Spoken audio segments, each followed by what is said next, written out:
Welcome back mga ka-TV. Ang video na tatalakayin natin ngayon ay ang Chapter 16 na ng Omniscient Reader's Viewpoint, at kung bago ka lang sa channel ko ay huwag mahiyang mag-like, subscribe o follow at i-click ang notification bell para ma-notify ka sa susunod na video. Paalala, ang video na tatalakayin natin ngayon ay maaaring mag-iba mula sa ilalabas na anime.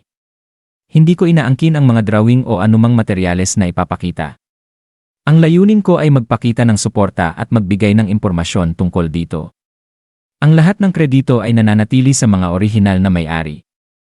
Maraming salamat. Nagmuni-muni si Kim Dokja tungkol sa isang tanong na matagal na niyang iniisip bago pa bumagsak ang mundo. Bakit napakaraming predictable villains sa mga kwentong post-apocalyptic? Dati, iniisip niyang pinalabis lamang ito ng mga may akda dahil naniniwala siyang kapag dumating ang tunay na pagkawasak, magiging mas rasyonal ang mga tao. Ngunit sa kanyang kasalukuyang karanasan, napatunayan niyang mali siya.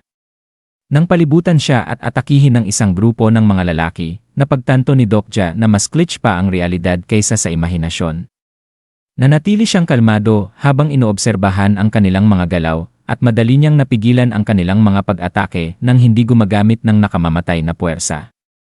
Layunin lamang niyang ay neutralize sila ayon sa kondisyon ng senaryo. Kahit pinapanood siya ng mga constellation at ginagantimpalaan, pinili pa rin niyang magpigil. Dahil alam niyang ang pagiging mamamatay tao para sa panandaliang pakinabang ay hindi magandang estratehiya sa hinaharap.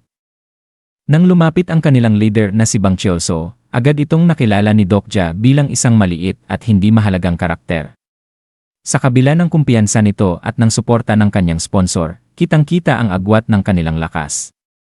Dahil sa mas mataas na stats at kalmadong pag-iisip, madaling nalampasan ni Dokja ang bawat galaw ni Chiolso. Sinamantala rin niya ang kahinaan ng sponsor nito, ang Monarch of the Small Fries, na nasisiyahan sa panonood ng paghihirap ng sarili niyang incarnation. Dahil dito, pinahaba ni Dokja ang laban at sinadya niyang saktan si Chiolso nang hindi ito pinapatay. Sa gitna ng marahas na labanan, napagtanto ni Dokja na ang kalupitan ng mga taong tulad ni Chiolso ay hindi lamang bunga ng instinct sa isang wasak na mundo, kundi nagmumula sa matagal ng desperasyon na mayroon na bago pa man gumuho ang lahat. Sa puntong iyon, naunawaan niyang hindi sila gaanong magkaiba. Matapos pabagsakin si Chiolso at makumpleto ang senaryo, kinuha ni Dokja ang sugatang babae at mga supply bago tumungo sa Gumho Station, kung saan nagtipon ang mas malaking grupo ng mga survivor. Doon, muli niyang nakasama sina Yo Sang-a, Lee Gilyaong, at Lee Hyun-sung, at natiyak niyang nakaligtas sila sa kabuluhan. Nalaman din niya na si Yoo Jong-yuk ay umalis na sa estasyon, na inaasahan niya dahil ito ang tipo ng taong laging nauuna sa bawat regression. Bagamat tugma ito sa kanyang kaalaman, ipinahiwatig din nito na maaaring nagbago na ang daloy ng mga pangyayari sa estasyon.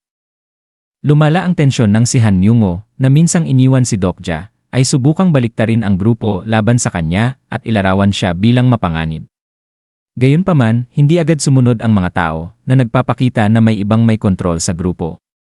Ito ay naging malinaw nang dumating si Cheon In-ho.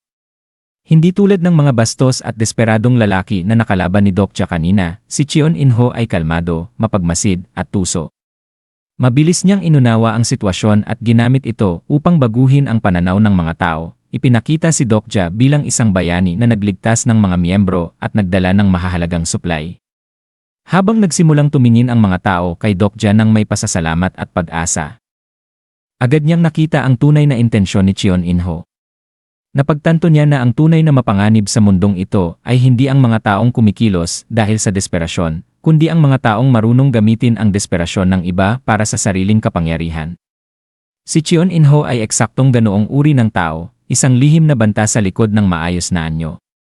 Kahit tinanggap niya ang kanilang pagtanggap sa panlabas, sa kanyang isipan ay malinaw na ang lahat, napagdesisyonan na niya ang magiging kapalaran ni Cheon In-ho, at diyan nagtatapos ang kabanata 16 na ng Omniscient Reader's Viewpoint.